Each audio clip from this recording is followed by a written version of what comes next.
Gonna make it through this darkness. A light would shine someday for me. Yes, it will. I know that you won't leave me in this thing. Something doesn't feel right. Could somebody help me? I heard him say, hush, don't say a word. Gonna get messy if anybody heard. I heard him say, hush, don't say a thing. Think about the trouble you put me in. I heard him say, hush, don't you know who I am? A well-known woman, a respected man. Something doesn't feel right. Could somebody help me? Something doesn't feel right. Could somebody help me? I heard him say, hush, don't say a word. Gonna get messy if anybody heard. I heard him say, hush, don't say a thing. Think about the trouble you'll put me in. I heard him say, hush, don't you know who I am? A well-known woman, a respected man. I'm breaking the silence 'cause I'm under attack. No, I'm breaking the silence and take my life back. No, I'm breaking the silence and take my life back.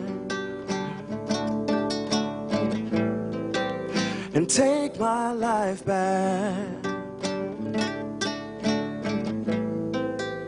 And take my life back. My name is Deborah. I'm the outreach officer at the Institute for Gender and Development Studies.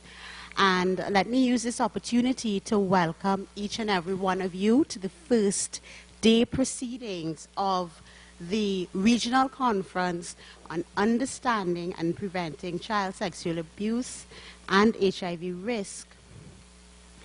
And, well, we're going to call it the Break the Silence Conference. Yeah? Welcome. This is your first panel. Without further ado, I would introduce Professor Reddock to you by way of a short bio. Professor Reddock is a professor of gender, social change, and development. As I said, she currently serves as the deputy principal of the St. Augustine campus, former head of the Institute for Gender and Development Studies. Professor Reddock has researched and published in areas of women's work, women's labor and labor history, feminism and women's movement, gender in the environment, gender and development, Caribbean masculinities, and I can go on and on. But please, ladies and gentlemen, let's listen to Professor Reddock as she presents to us an overview of the project. Professor Rhoda. Thank you very much, everyone. And it's really great to see so many of you here this morning. What we do today in this session is to provide this broad overview, and then in the sessions to come, we go into each one in detail. So some of the questions you may have after this first session would probably be answered later on. So, first of all, the background to the project. In 2004, what was then the Center for Gender and Development Studies, now the Institute for Gender and Development Studies, embarked on a comprehensive research program to examine gender, sexuality, and the implications for HIV and AIDS. And that program, which still existed, has developed into 3 phases. Phase 1 was a review of the state-of-the-art in gender and sexualities research in the Caribbean and some preliminary investigations. And some of you may see outside our annotated bibliography, which was produced during this first phase. During this phase, we also did a preliminary study of attitudes to sexualities, taboos, behaviors, etc. around sexualities among UWI students on the campus. We also did an analysis of 10 years of data from the HIV/AIDS hotline, and we also organized a conference which produced a book which was published entitled Sex, Power, and Taboo. Now, coming out of that phase 1, we decided to focus on 2 areas for more in-depth research. The first one was incest and child sexual abuse, which was something that came out in the earlier phase as an issue requiring attention. And the other was sexual behaviors, attitudes, and cultures among youth and young adults. And as I mentioned last night, the national consultation for this second project will be taking place on the 16th of May, so we are very, very busy, and a regional symposium on the 24th and 25th of May for those of you who are interested. And now phase 3 is where we are sharing and seeking to apply or have you apply some of the findings that have come out of the project. And we plan to have a number of policy roundtables. We already had one in Trinidad. We will be having another in Tobago. We have already taken the opportunity to meet with a number of stakeholder groups, and also this conference is another way of sharing and applying the findings.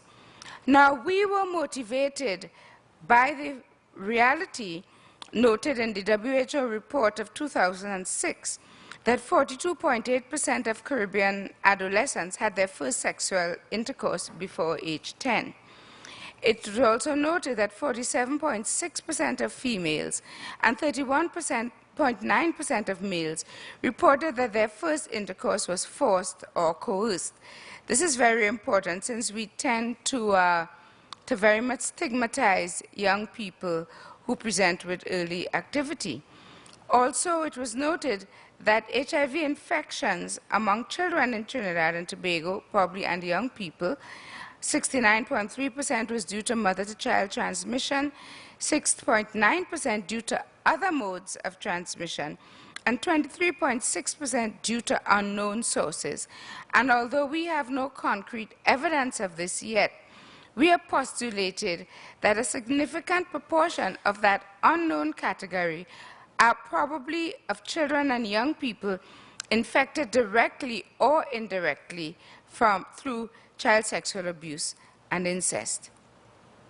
We believe that it was important to begin understanding this phenomena because accurate prevalence data can be used to increase societal awareness and decrease stigma.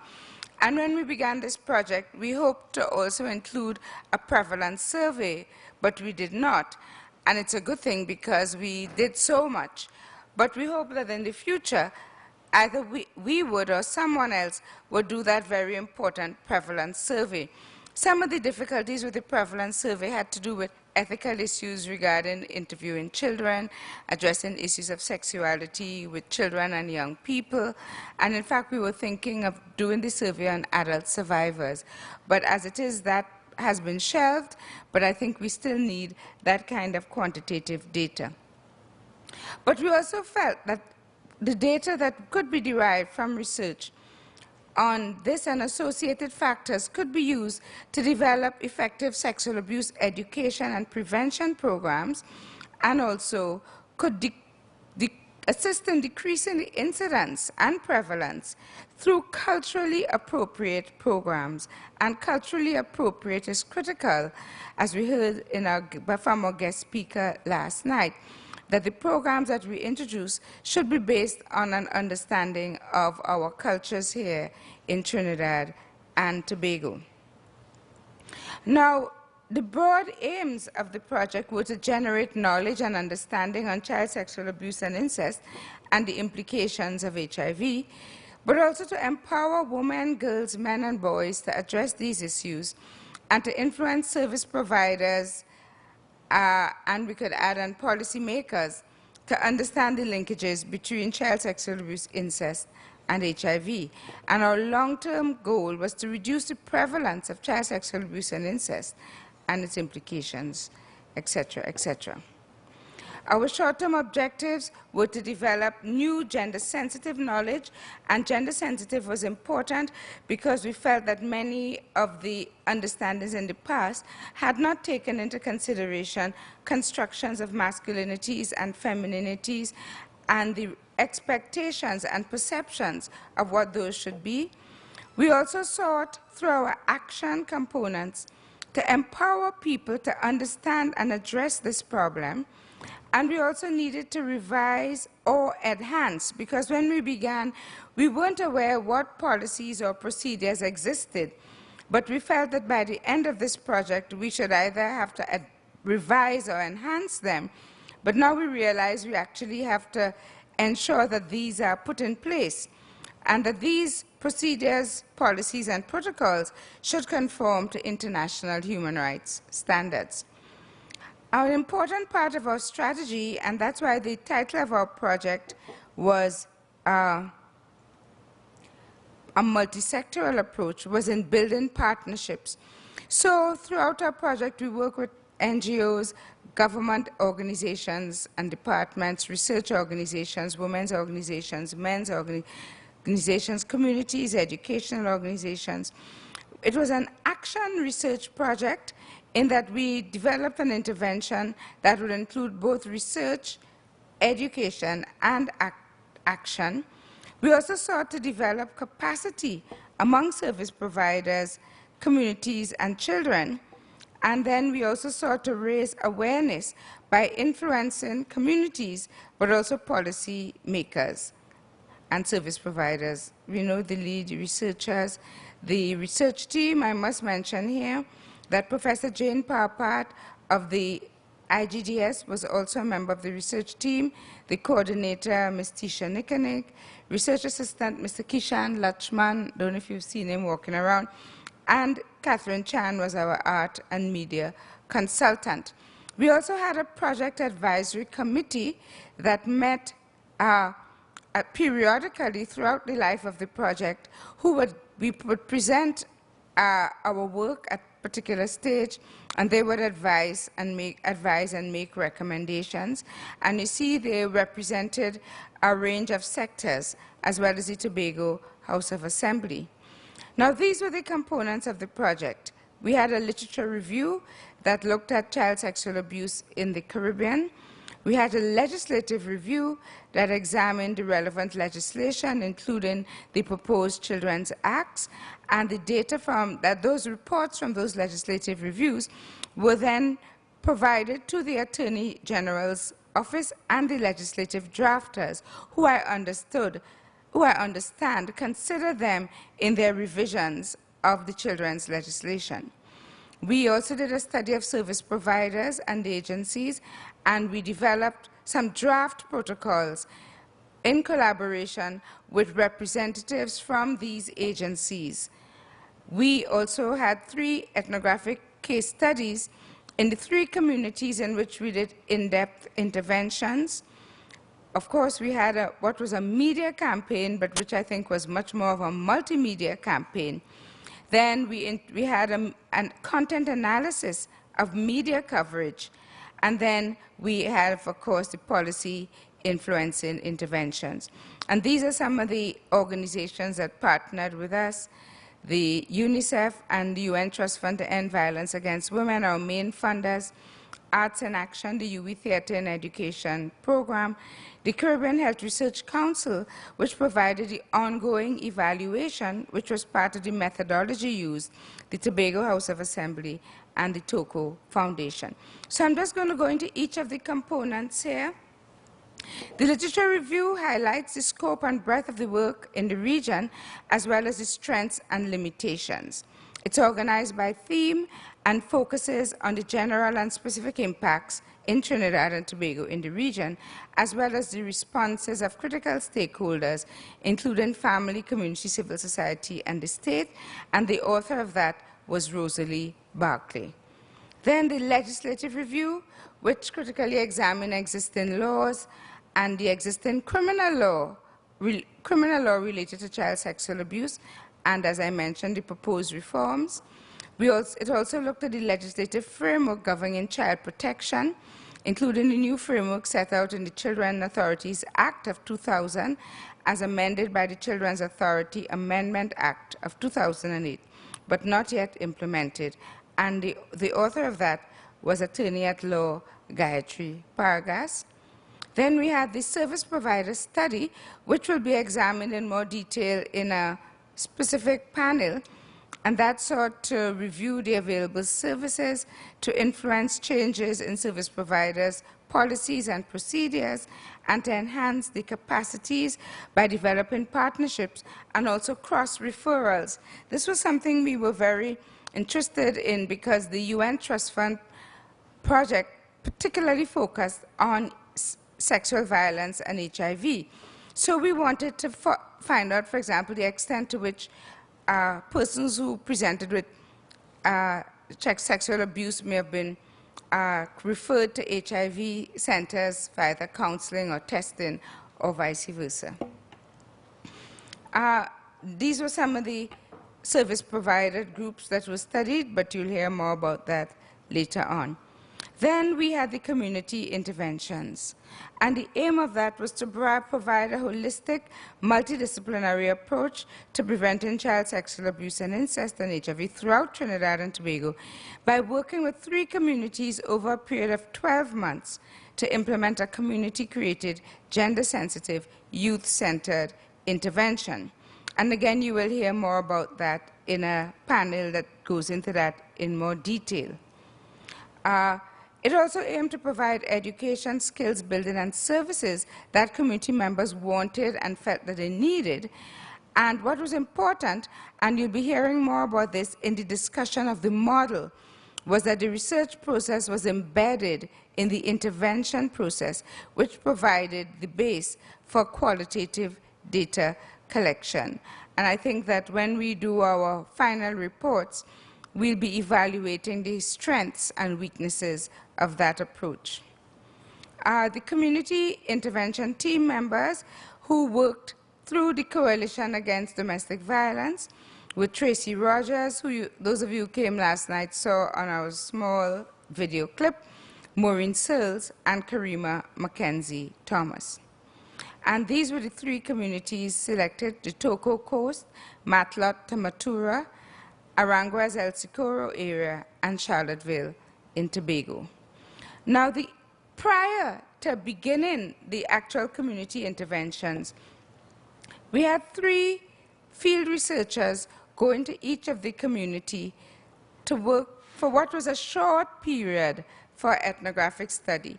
Ethnographic studies are usually at least 12 months, serious ethnographic studies, but we were only able to accommodate 3 months. And these ethnographers had to be trained and etc. They weren't ethnographers, they were really people who we had to be trained because we were unable really to access fully trained ethnographers. For one thing, we couldn't pay them. We didn't have any available. And as you know, anthropology is not something that's very much done on this campus, although there are moves to introduce it. So the aim was to gain an understanding of community members' perceptions and attitudes, as well as their understanding of the meaning and significance of incest. It also aimed to provide an understanding of the sexual, household, and community cultures, and to identify key stakeholders for future interventions. We felt that because of the nature of the intervention, we couldn't just go there. We needed to have some sort of understanding of the communities.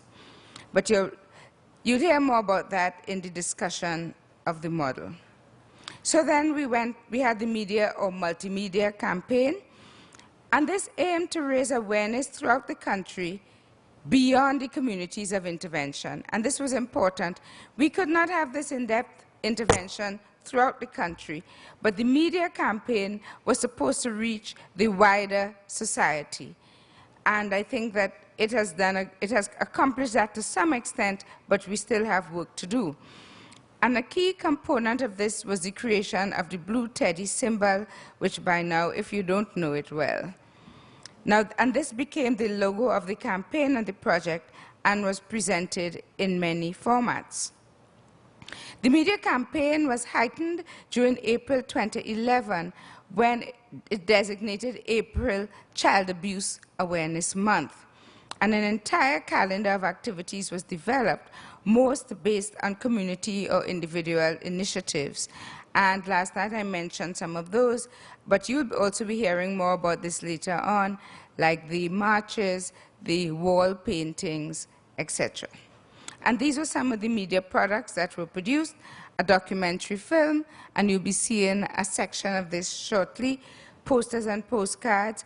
And these posters and postcards, some were specifically targeted at the community, the 3 communities that we studied. And in each community, we identified the available services relevant to that community. And then we produced a national level poster and postcard that could be used throughout the country. Digital and normal billboards, pins, buttons, magnets, a Facebook cause, and some webisodes. I'm not sure how many of those are completed, but you'll hear more this evening. Media coverage, content analysis. Now, news clippings collected over the period of the study on the issue were analyzed by a communications expert for information on the language use, attitudes, key messages, assumptions emerging from these clippings. And this provided an additional source of information, and the researcher for that is Dr. Tia Smith-Cooper, who will be presenting tomorrow morning in the findings session. And in conclusion, I just wanted to say this project, as you'll hear when we discuss the model, was a dynamic one that morphed and developed as we went along. We have learned a great deal, but we acknowledge that there is still much more to be understood, both by deeper analysis of the data collected, as well as by additional, more focused research. And your comments here this morning and over the next 2 days can assist us in this process as we continue our analysis. But meanwhile, the campaign continues, and I want to encourage you to feel free to join and make your contribution in whatever way you would like. Thank you. Now, the video clip that you're going to see next provides a visual overview of the activity, and so in a way it complements what was just presented. Thank you very much.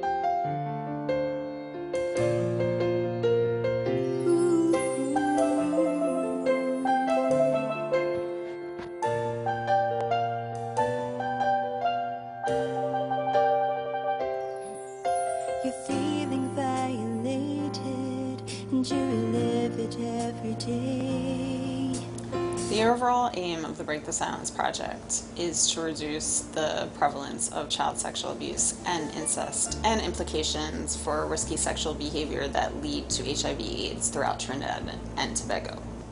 There are 3 main objectives. The first is to generate new gender-sensitive knowledge and understanding of child sexual abuse and incest and implications for HIV/AIDS. The second objective of this project, which is to empower women, men, boys and girls in communities throughout Trinidad and Tobago to address issues of child sexual abuse and implications for HIV/AIDS. The third objective is to enhance and revise policies and procedures that address child sexual abuse and incest. This project was funded by UNICEF, the United Nations Children's Fund, and also by the United Nations Trust Fund to End Violence Against Women. And both of these agencies were concerned that this project not just be a research project, but also a research action project, something that would also have some impact on the communities in Trinidad and Tobago. Action research is gathering data while empowering people of the community through some type of program. What we tried to do was to collaborate with an NGO that we felt had greater credibility and experience in communities to work alongside us to ensure that the academic component of the project was able to reach out to the wider society and community. And we selected the Coalition Against Domestic Violence, which interestingly also has a project which is entitled Childline, where children can call Childline to get support or to request assistance with problems that are facing them. So we felt that, bearing in mind that this research was on child sexual abuse and incest, that the coalition was a very useful partner for us to work with. Part of the project involved working in the communities, and that's where I think CDV has played its major role. Because as an NGO we have done work in communities before. I suspect as well that the funders intuitively know that an NGO would be very interested in leaving something with the community, as differentiated from IGDS, who is more focused on the research. So we're able to strike a balance via this partnership. We're able to leave information to educate the communities even as we got the research data. For quite some time now, at the center, as we called it in those days, there's a feeling that we needed to do research on sexualities, gender and sexualities, because we felt that this was an area which there was not enough local research, not enough understanding, and we needed first of all to understand what the sexual practices were, the taboos, etc., but also how gender affected those practices. So we, for 3 months, gathered all of that information and data on people's perceptions and attitudes. And from that information, what we did was we said, okay, it seems the overall preliminary findings, again, since we haven't had the time to really look and go through everything, was that it is a problem. It's a major problem. Everyone is saying, help. In the conceptualization of that project, we decided to bring together a group of stakeholders. That group included feminist activists, social workers, policymakers, people from various government departments, and we discussed the issues, we put it out to them, and emerging from the discussion was the issue of incest.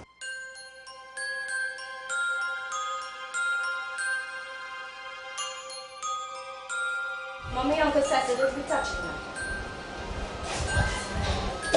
What?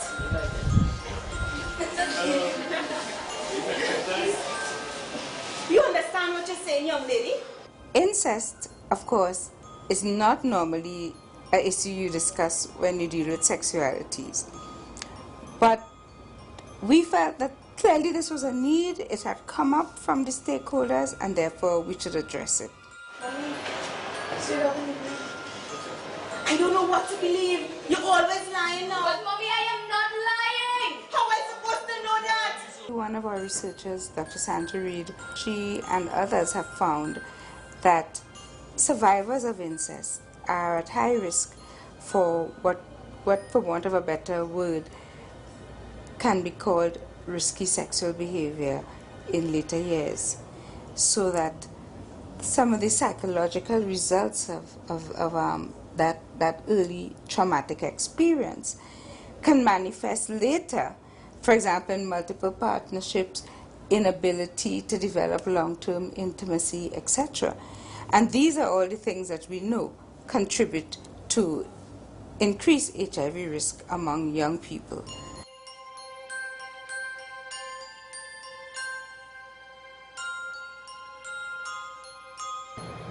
And we want to have one more vote because we have one more set of information. And that is, Charlene was never physically touched as a child. She was peeped at, exposed to exhibitionism. You know what is exhibitionism? All right? Somebody exposing themselves. Forced to look at pornography for a number of years by different family members. Is that child sexual abuse? Child sexual abuse has a severely detrimental impact on personality development and later adult behaviors. Persons who have been sexually abused tend to be much more impulsive, risk takers than persons who have not been. So you find therefore that as adults they are more likely to use alcohol and drugs. they are more likely to engage in risky sexual behaviors. That alone increases the risk of HIV. Then you have the issue of self-esteem and their sense of self. People who have been sexually abused grow up with very, very low self-esteem and a sense of insecurity. These are the persons who engage in more non-heterosexual behaviors, right? These are also the persons who, because of their low self-esteem, tend to end up in abusive relationships with controlling men. And of course, these are the women, if it's a female who has been sexually abused, who have less capacity to negotiate for condom use, because their self-efficacy in terms of sexual behavior is so low and is so poor. So that increases the risk of HIV infection by virtue of their low self-esteem and their sense of self. Then the whole issue of relationships. When you've been a victim of child sexual abuse, you learn not to trust. You learn not to trust the people who say they love you. You learn not to trust the people who you know should care about you. And that is a recipe for disastrous relationships. There was this one woman I remember, she was in her 50s, looked like any other person you'd see, you know, she was married, she had some children. And she started to tell me about some experiences she had had in her youth. I knew she had a husband because I'd seen him, she'd introduced me to him, but I didn't realize that they hadn't been married that very long. And she told me, you know, this is somebody who had known her for nearly her entire life and had always stood by her, but she couldn't commit to him. She kept thinking that she would never be good enough for him, so that the children she had weren't his. She had 5 children with 5 different men. And because she always thought that would be the fathers of these children would be the kind of men she deserved, because she'd been violated repeatedly by different men as a child and just thought she wasn't deserving. As a matter of fact, she tested HIV positive, and as she put it, in a moment of weakness, she told this man who she had known her entire life and who supported her, and so she eventually married him. But you know, when you hear her talk about those years, you realize, and even though she's married him, she still doesn't think she deserves him. We have identified in Trinidad and Tobago and in the wider world community high-risk groups of persons. So if we're talking about Trinidad, we're talking about commercial sex workers, we're talking about men who have sex with men, crack cocaine addicts, specifically female crack cocaine addicts, and I think there have been pieces of research that have pointed to psychiatric patients and women who have experienced interpersonal violence. These are the people who have been described as the high-risk groups. When you look at research that describes these groups, you see one factor that keeps popping up all the time, and that is child sexual abuse. So what we are finding then is that while prevention efforts look at behaviors of these groups and trying to change the behaviors, nobody has really looked at some of the more causative associations to change from that level of causation, that is child sexual abuse. Communities also want you to note that child sexual abuse cannot only happen between males and females, but also there's a lot of sexual abuse from adult males and young males. And of course, there's even the idea that sexual abuse is also possible with adult females and young males. But when you look at the myths that abound in our society, one of the more prevalent myths that thankfully has since changed is the belief that HIV-positive men who have sex with virgins will be cured. So when you combine that biological vulnerability with the fact that an HIV-positive man may be more likely to become a perpetrator if he believes that myth, you see that children who are sexually abused, their HIV risk is significantly high.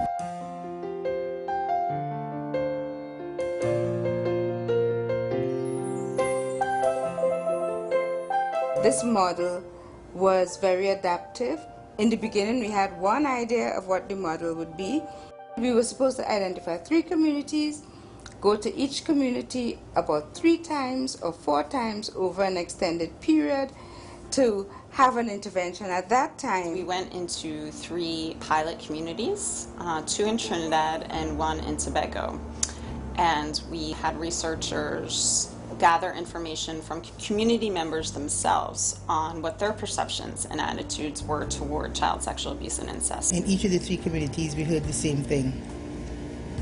Come in, yes, we would love to have you, yes, we see the need for this information. Our idea also as well was that each community would have the same intervention. When we actually went out to the communities, however, we had to adjust our thinking on this, because the communities had different things in mind. They had different needs, they had different demands, different circumstances, different cultures. And as a result, we ended up with different activities in each community. So what we had was a series of interventions tailor-made for each community. There was education workshops as one part of these models that were in all 3 communities, and then there was also skills building workshops. Community members across all 3 communities said, along with educating, you need to help us learn skills on how to address these issues so that after you leave, we have some way of continuing the work on our own. So what we did is create workshops such as parent support groups, where we taught parents issues. We educated them about child sexual abuse and incest. We also taught them skills on how to speak to their own children about sexuality, speak to their own children about sexual rights, speak to their own children about the implications of promiscuity.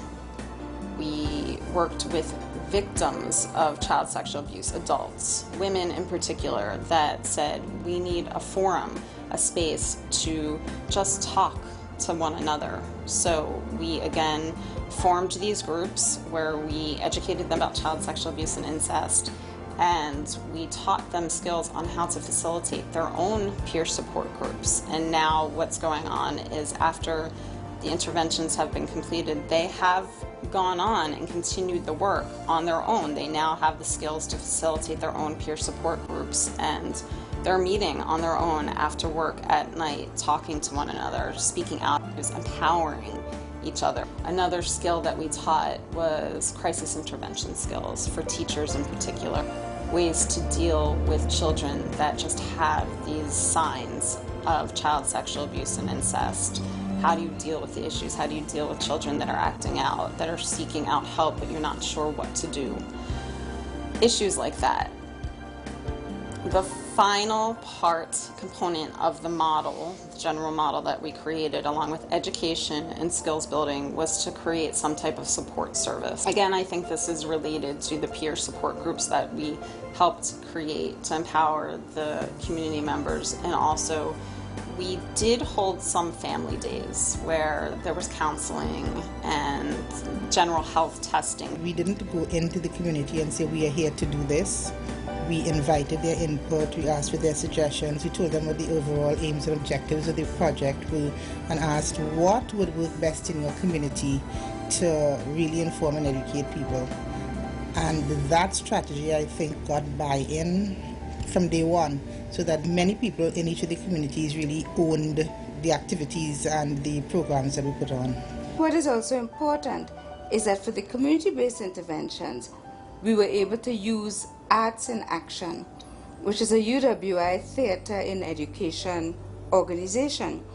And using Arts in Action, we were able to draw on their skills for community work of theatre in education, for working in the communities, and that was really interesting and really exciting. So we have a song that tells you who we are, what we do, and why we do what we do. You want to hear the song? Yes. Are they sure they want to hear the song? Yes. Good, but we will bring the song first.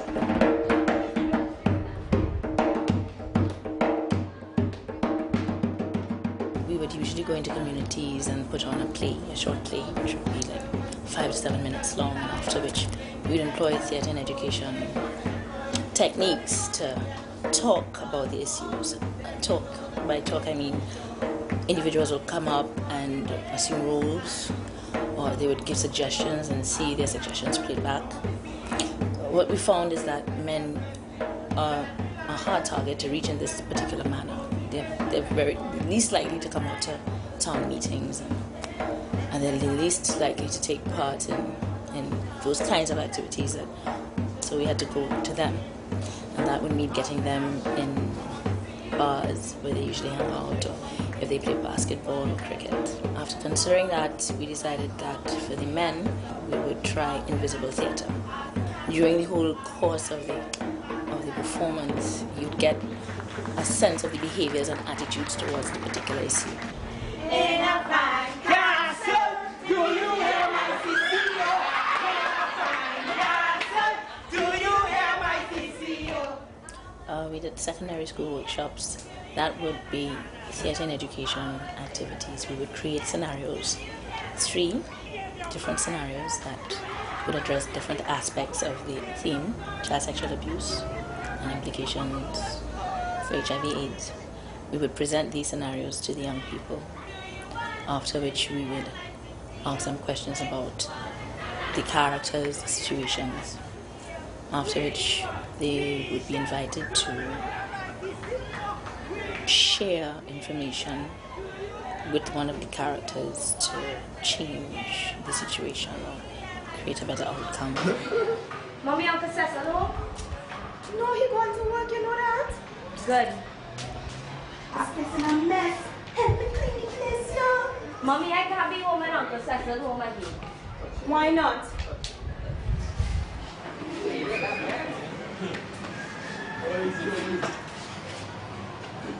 Shelly, I tell you, go to work just now. If you have something to say, just say it now. Mommy, Uncle Cecil will be touching now. What?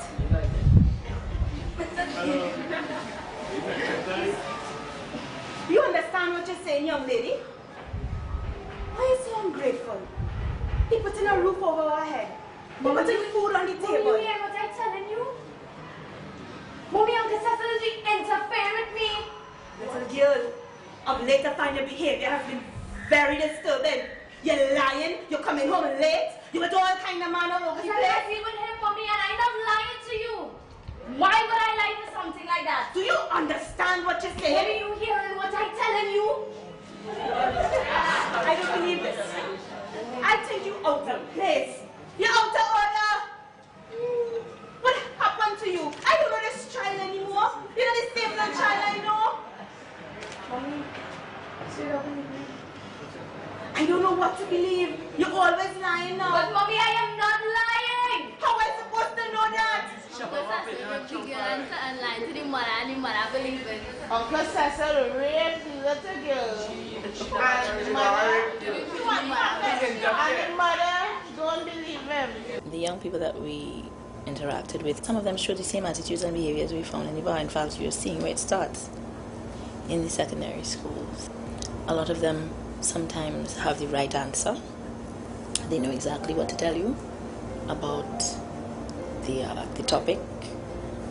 But you know, I mean, as a facilitator, you sense when it's the right answer and there's a disconnect between what they know and how they behave.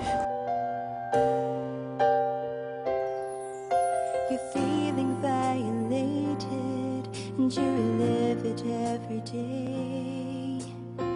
Maybe it just happened once, or each day you hit replay. Your pillow holds your secrets, but offers no advice.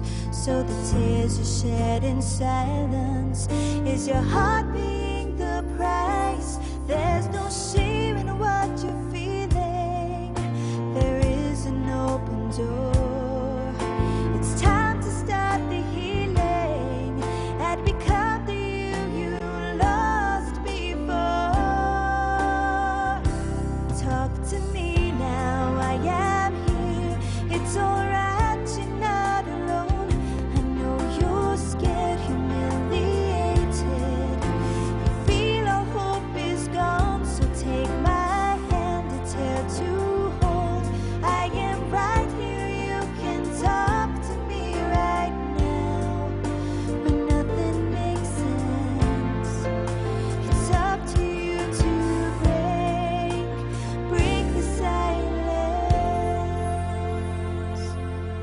could not document everything at the beginning, and we could not put things out at the beginning because it's a taboo sort of issue, and we had to go very slowly, but which has been really good. But invade your private space. So we developed different tools for the people running workshops. We did drawing cards, comment cards, cards that they could write poetry on. Then after people grabbed it and felt comfortable with it, and we got feedback and started to identify with it, we embarked on a very large national poster campaign.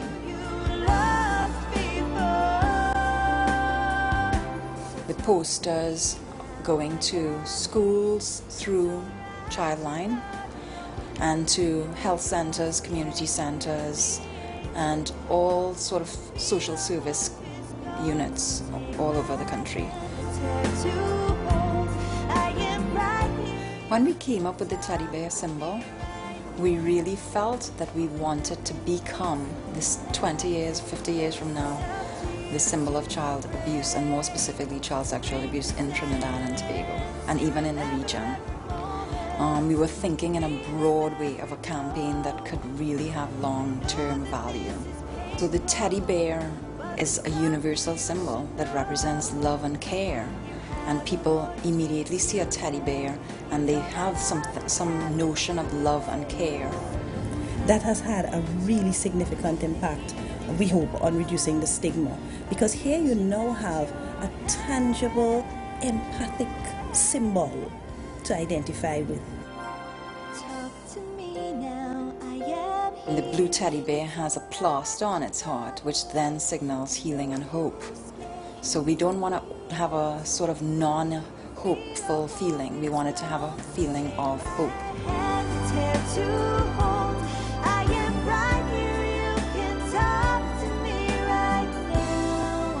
It could be understood by people of all ages and genders. It's also genderless. It's not male or female.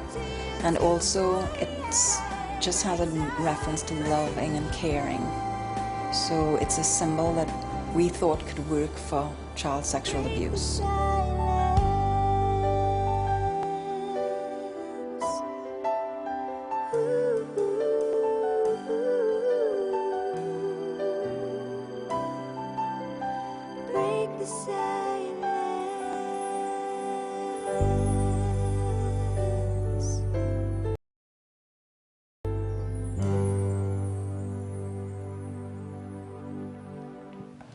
Yes, thank you very much.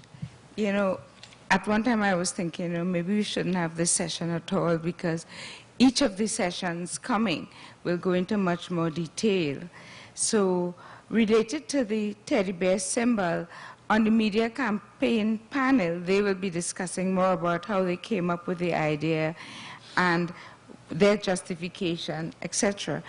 And we really wanted to take it forward because we felt that the symbol itself had no meaning, that we would have to give the symbol that meaning.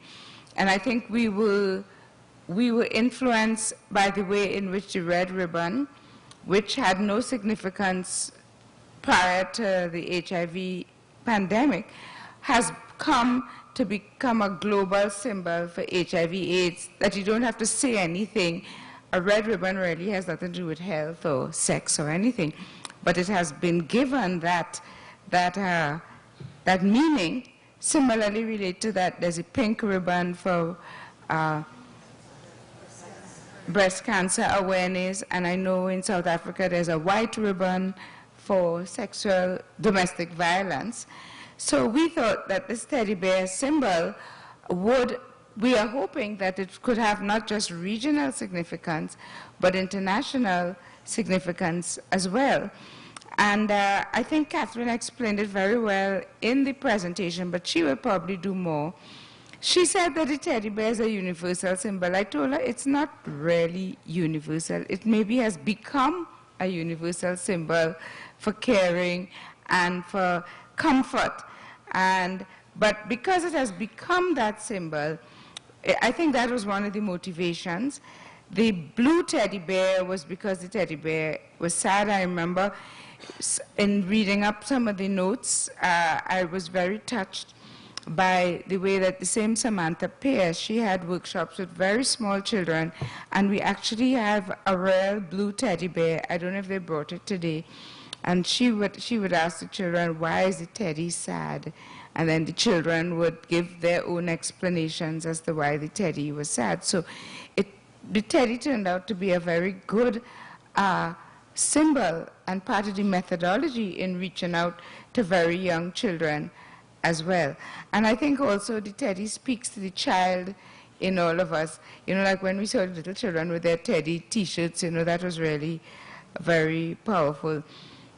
But I know that when they have the session, they will speak more about when and why and who, because I think that's important. Now, in terms of taking it forward, we would really love your support, all of you, but especially the Regional Advisor for Child Protection, in taking this symbol to the region, and we hope to the world. Because, you know, we always absorb things from the rest of the world, but I think it's important for us also to give things to the rest of the world for a change. So we would really like this to become a global symbol. Now, in relation to the second question, I think also that will be dealt more specifically in our discussion of the model. And I think this was something we probably missed, but one of the aims of this conference is also to share the model. I remember when we did the original proposal, we had the idea of actually having a training workshop to train people in the model, but eventually we decided to combine both, to share the findings and present the model, which other people could adapt. And in terms of getting community participation, that really takes a lot of work, and therefore we had to have full-time persons who would work with the communities. I think it works best where you actually have a community organization that is willing to work with you, as we did in the Toco Coast with the Toco Foundation.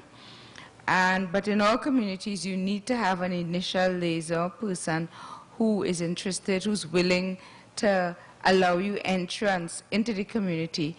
And then we would have stakeholders meetings. So it was a long process. It's not a simple thing.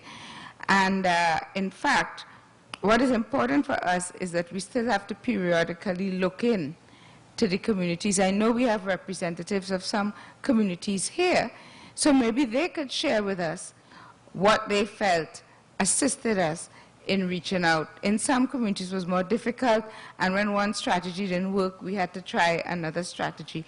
But it was something, as I say, that you had to work on as you go along. But I think that in the session that deals with the model, we would get more detail about how we actually went about doing this.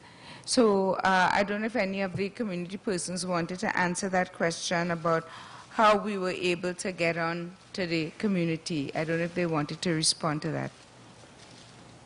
Have time for a few more questions or comments.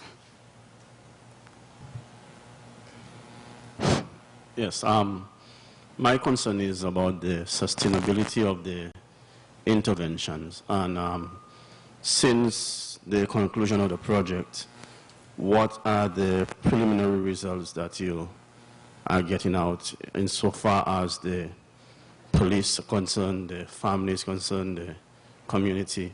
Are you hearing something positive? And are the interventions that you have implemented, do you see it as being sustainable? Okay. One more question before Professor Reddock responds or comments. Sustainability is very important, and we were always very concerned about this, which is why I think from the beginning we developed these community liaison teams of persons from the community. We also had a community liaison officer, and again you'll be hearing more of that in the model. I think what was something that was very important in this project, which the UN Trust Fund insisted upon, is that we had to have an evaluation methodology throughout. So, normally with many projects, when the project is ended, you get an external evaluator. Sometimes you have a midterm evaluator who comes, speaks to people, and does a report. But they didn't want that. Every single activity had to have an evaluation component. And sometimes you had to be creative. For example, you had to evaluate every workshop. We had to evaluate everything. Had to be evaluated. We had to find some way of doing it, and a way that worked. But in addition to that, and we had an evaluation consultant from the Caribbean Health Research Council. Unfortunately, she could not be here at this workshop because she had a family emergency and had to go abroad. But then she, and also our project coordinator, went into the communities. And I mean, I was very concerned because that's one of my characters. I tend to be very critical. And it's not that I am dissing people, but my mind, I'm always criticizing myself and critical. And I kept saying, I don't think those people get any understanding of what you were saying about gender. I don't think they, and I was very surprised that at what was left in the communities. I think that what clearly is important is that sometimes the communities need support to move on with their own activities. For example, one community developed a proposal for a parenting support group, and they wanted us to give them some feedback on this. So we were able to ask the persons who had worked with them on the parenting workshops to look at the proposal. So we hope that by leaving skills in the communities that people were able to move on, but I think we have to look back, continue to look back, and that's why I think that over this year, we would still need to go back and look at them, see what support is required. But in terms of the overall sustainability, that's why the policy interventions are critical. That's by our policy roundtables with policymakers were important so that some of the recommendations and findings could be implemented. That's why we spoke to the School of Education, because we felt that this was something that needed to be built into teacher education programs. In other words, it wasn't enough to just have little teacher workshops, but this had to be structured into the teacher education programs.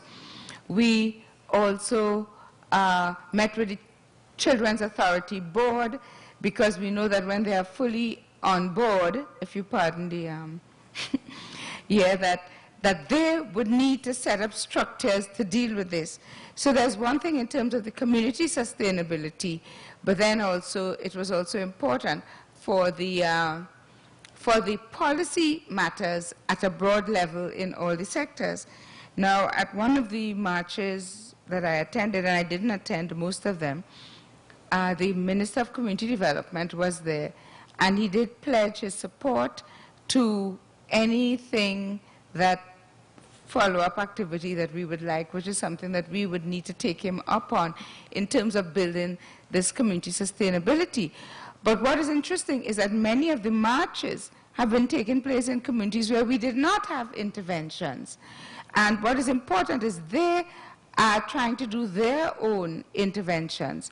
So we would need to see how those could be supported, but in ways that are guided by the new kinds of approaches that have come out of our study and our experience.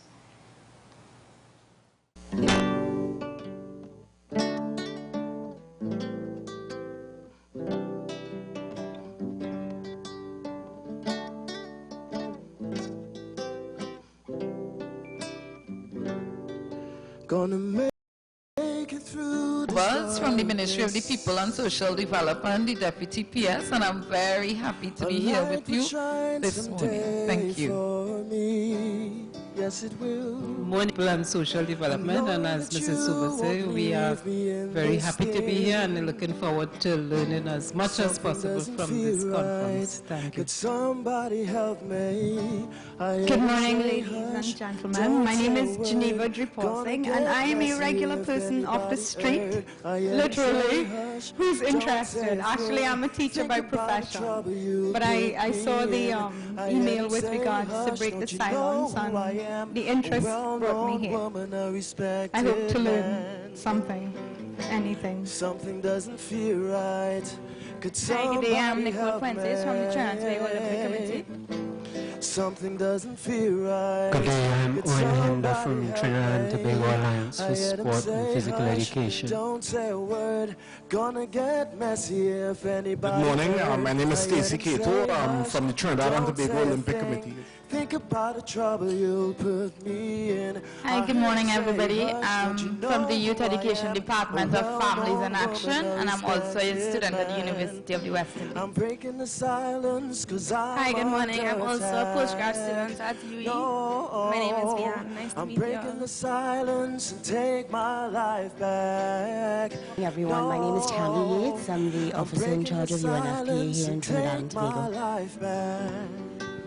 I am Nadine Lewis-Agard. I'm representing Women's Institute for Alternative Development. Good morning, everyone. My name is Halima Dishang, and I'm from the IGDS Nita Barra unit at Cave Hill. I'm happy to be here. And my colleague just stepped out, Wesley Critchlow. I think he's from the University of Toronto Institute of Technology. Good morning. My name is Nadine Perrault. I am the Regional Advisor for Child Protection for the Regional Office in Latin America for the Caribbean. Good morning, everyone. My name is Veronia Arellano. I am a Child Protection Specialist in the Regional Office for Latin America and the Caribbean of UNICEF. I know that you won't leave me in this thing. Good morning, everyone. My name is Azella Clark, and I'm the Acting Director of the Department of Social and Community Development with the Government of St. Kitts and Nevis. Don't say a word. Hi, I'm Denise Nurse, and I'm the Deputy Director of the Child Care Board in Barbados. Think about the trouble you. Good morning, my name is Maureen Gay, and I'm an independent social work consultant from Barbados. Well-known woman, I respect. Good morning, my name is Leonard Terrence. I'm the Director of the Boys Training Center of St. Lucia. Could somebody help me? Good morning, I'm Dalvina Wave. I am from Barbados. I'm the Senior Child Care Officer responsible for residential care on the island of Barbados. Don't say a word, gonna get messy if anybody heard. I heard him say hush, don't say a thing. Think about the trouble. Good morning. My name is Laura Taylor Scotland. I'm the Director of Community Development in Montserrat. A well-known woman, a respected Good morning. I'm Heather Stewart, Child Protection Specialist in UNICEF Barbados, and the Eastern Caribbean. Good morning. I am Janelle Lewis from the Ministry of Social Development in St. Kitts and Nevis. Good morning, I'm Yvonne Dabreu. I am the Acting Chief Social Development Officer, Grenada.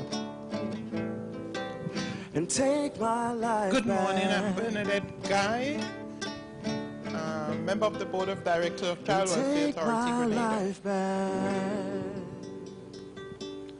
Good morning, I'm Dr. Johnson, lecturer in social work, University of West Indies. Thank you. Good morning, my name is Laurel Freeman. I'm a social worker from the British Virgin Islands. Gonna make it through the storm. Hi, good morning, Sarah Chinyanki. I'm a psychologist at the UE Health Services for Students. Good morning, my name is Marcia Stewart. I'm from the Trinidad Tobago Defense Force. Right now I hold the capacity of the Defense Force social worker. Something doesn't feel right. Good morning, my name is Charlotte Dwarka. I'm a school social worker from Ministry of Education, Student Support Services. Good morning to everyone. I'm also a school social worker. My name is Colleen Tyson, Student Support Services Division. Good morning, Arlene Paul, school social worker, Student Support Services Division. Good morning, everyone. Deonelly Porter Connolly, School Social Worker, Ministry of Education, Student Support Services. Good morning, everyone. I am Josiah Stephen Phillips. I'm also a school social worker attached to the Victoria Education District. Don't say a word, gonna get messy. Good morning, everyone. My name is Lynette Murray. I'm a social worker attached to Trinidad and Tobago Police Service. Think about the trouble you'll put me in. Good morning, everyone. My name is Nicholas Simon. I'm attached medical social worker attached to St. George's. Hi, good day. My name is Deborah Joseph. I'm a lecturer at the University of the Southern Caribbean, and I'm also a clinical social worker. Good morning, I'm Maria Mora. I'm a counseling psychologist and founder and director of Mariama Children's Museum and the Teen Turf. It's located in Aruka. And take my life back. Good morning, I'm Patricia Downer, supervisor of the Trinidad and Tobago Police Service Social Work. My life back.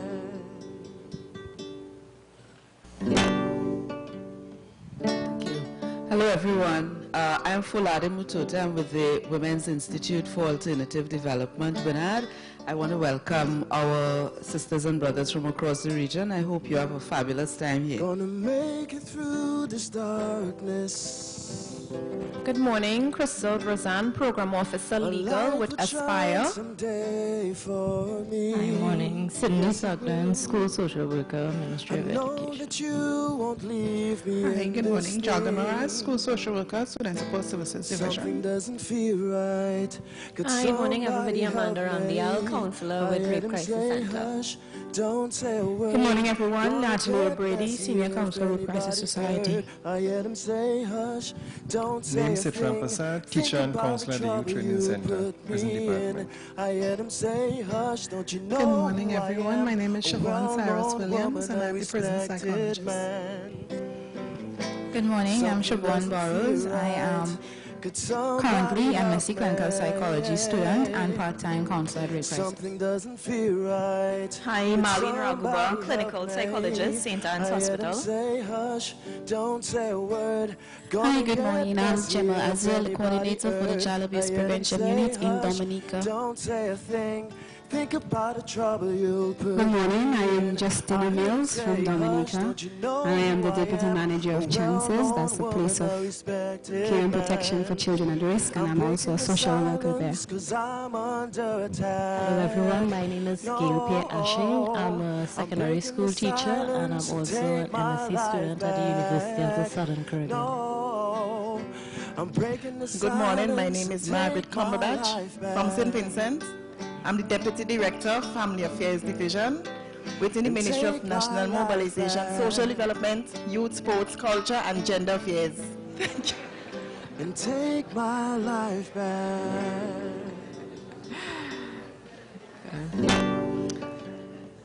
Good morning. I'm Dorothy Roberts. I'm a professor at Northwestern Law School in Chicago in the States, and I helped Rhoda Reddock and Sandra Reed launch the HIV, Sexuality and Gender Project back in 2002 to 2003 when I had a Fulbright Fellowship at what was then the Center for Gender and Development Studies here at UWI. And I'm so happy to be back and really amazed at all the accomplishments that the project has made since then. Could somebody help me? Good morning, Nina Jeffrey, teacher, Children's Ministry at Fellowship Outreach Ministry. Good morning, I'm Tennille Daisley from the Gems and Eagles Foundation. Good morning, I am Pamela Rodney, student, Institute for Gender and Development Studies, University of West Indies, St. Augustine campus. Could somebody help me? Good morning, I am Cindy Price, Acting Chief Welfare Officer, Citizens Welfare Division in Antigua. Good morning, Joanne Charles, Research Officer from the Ministry of Social Transformation, Social Policy Unit. Think about the trouble you. Good morning, everyone. I'm Jacqueline Pinder, itinerant counselor / social worker from Whitehap. Thank you. Good morning, Eileen Potter from the Rainbow Children's Home, Deputy Superintendent, Social Development Department from the beautiful island of the British Virgin Islands. A member of the Arangways group. I'm also a teacher by profession, and I'm presently doing my master's in education. Good morning, everyone. I am Mona Dulchan from the Arangways Escrow team. I'm just a voluntary worker. Good morning, everyone. I'm Glenn Williams. I'm the Vice Chairman of the Arangways North Secondary Schools Parent Teachers Association, and I'm also the liaison officer for Arangways del Socorro. Good morning, ladies and gentlemen. My name is Carolyn Bucker. I'm the Sub-Regional Child Protection Advisor for UNICEF for the Caribbean. Good morning, everyone. My name is Louise Joseph Thomas. I'm from Ministry of Education, Student Support Services. Good morning, Amira Adam Mohammed, School Social Worker, Caroni District. Hi everyone, I'm Ingrid Nichols. I have so many, I can't remember. Okay, my substantive is that of coordinator of the National AIDS Program. Presently I'm working in Tobago as project coordinator for behavior change and adherence. Good morning everyone, Nigel Thomas, postgrad student, UWI, also the Guild of Student Representative here this morning, and budding social scientist. Could somebody help me? Something doesn't feel right. Could somebody help me? Good morning, everybody. My name is Tom Olsen, UNICEF representative for the Eastern Caribbean area office. Get messy if anybody heard. I heard him say hush, don't say a thing. Think about the trouble. Good morning, everyone. I'm Mary Siraj, and this is my profession. Also, today I'm representing the Nursing Council of Trinidad and Tobago. I'm breaking the Good morning, everyone. I'm Vidya Ramgati from National Family Services. I'm a regional coordinator representing Ministry of the People and Social Development. My life back. No, I'm breaking the silence and take my life back. Hi everyone, my name is Tisha Nicknig. I'm the overall project coordinator for the Break the Silence project, and I just am overwhelmed and so excited to see so many people here. Thank you and enjoy. Good morning, everyone. My name is Milan Kidani. I'm with UNICEF Trinidad and Tobago Child Protection Specialist. And like Tisha, we are terribly excited that everybody's here today. And we hope we have a productive 2 days. Thank you very much. Gonna make it through this darkness. Good morning. My name is Angelina Mohammed. I'm manager for Children's Home called New Beginnings in St. Lucia. Yes, it will. I know that you won't leave. Good morning, I'm Aileen Bruce, Project Coordinator, National Plan of Action for Children, Ministry of the People and Social Development, Trinidad. Good morning, my name is Percy Puckren, Ministry of Education, Student Support Service Department, School Social Worker Southeastern. Don't say a thing. Good morning, everybody. My name is Sandy Joy Bastille. I'm an outreach officer at Childline. Know who I am, a well-known woman, a respected man. Is that it? Has everyone spoken? Doesn't feel right. Could somebody help me? Good morning, Sharida Masaya, Senior Planning Officer, Ministry of the People and Social Development, Trinidad. I heard him say hush, don't say a word. Gonna get Good morning, everyone. I'm Aziza Abdul Haq. I'm a social work student. Don't say a thing. Think about the trouble you put me in. Everyone, Sherry and Joseph, School Social Worker, Northeastern Division, Student Support Services Division, and Support Services Division. Good morning, Laura Davis, Social Worker, Trinidad and Tobago Police Service. I'm breaking the silence and take my life back. No, that's it. I'm breaking the silence and take my life back. And take my life back. And take my life back.